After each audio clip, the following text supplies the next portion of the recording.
¿Por qué Jesús vino de la tribu de Judá y no de otra tribu? El Evangelio de Mateo comienza con la genealogía de Jesús que se remonta hasta el rey David, Jacob, los patriarcas Abraham, Isaac, Jacob padre de Judá y sus hermanos.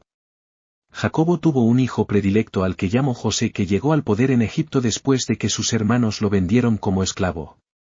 Pero, ¿quién era Judá?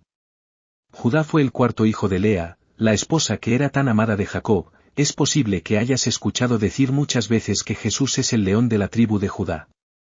Pero, ¿qué tenía de especial esta tribu para que fuera la heredera de tan gran bendición, si Judá no era el primogénito de Jacob y tampoco era el hijo más destacado? El libro del Génesis narra los fiascos morales que en principio cometió Judá, y a los ojos de la humanidad se pensaría que esta tribu era la menos indicada para ser la heredera de la promesa del Mesías. Pero Dios quiso que Cristo descendiera del linaje de Judá. Si Jacob tuvo 12 hijos, ¿por qué el linaje de Judá fue el escogido para que naciera el Rey del universo? La clave la podemos encontrar en las bendiciones que en su lecho de muerte Jacob pronunció a cada uno de sus hijos. La bendición que profirió sobre su cuarto hijo, Judá, fue diferente y especial, pues le dijo, Génesis 49:8-10 a ti Judá, te alabarán tus hermanos, tu mano en la cerviz de tus enemigos, se inclinarán a ti los hijos de tu padre. Cachorro de leones Judá, de la presa, hijo mío, has subido. Se agazapa, se echa como león, o como leona, ¿quién lo despertará? El cetro no se apartará de Judá, ni la vara de gobernante de entre sus pies, hasta que venga el tributo, y a él sea dada la obediencia de los pueblos. Esta bendición es una profecía que predice un heredero de linaje real que regirá el mundo con vara de hierro y derrotará a todos sus enemigos.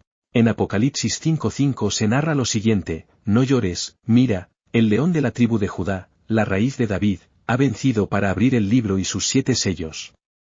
Las escrituras revelan que Dios seleccionó a Judá y a sus descendientes para ser el portador de la promesa mesiánica. La profecía de Jacob también presagió la existencia de David el modelo de rey de Israel que también era descendiente de Judá y cuya descendencia terminó en Jesucristo. Judá surgió como líder de entre sus hermanos, pues los 3 primeros Rubén, Simeón y Leví cometieron graves fallas de tipo moral lo que hizo que fueran descalificados como primogénitos por su padre. Rubén cometió un pecado al acostarse con una concubina de su padre, Génesis 35 versículos 32. Simeón y Leví asesinaron por venganza a los habitantes de un pueblo en respuesta por la violación de su hermana Dina. En cambio, Judá no era perfecto, de hecho, se benefició de la venta de José como esclavo, pero cuando los herederos de Jacob viajaron a Egipto en busca de comida Judá se ofreció como esclavo en lugar de su hermano menor Benjamín por amor desinteresado a su padre Jacob. Esto es una prefiguración del posterior sacrificio de Cristo.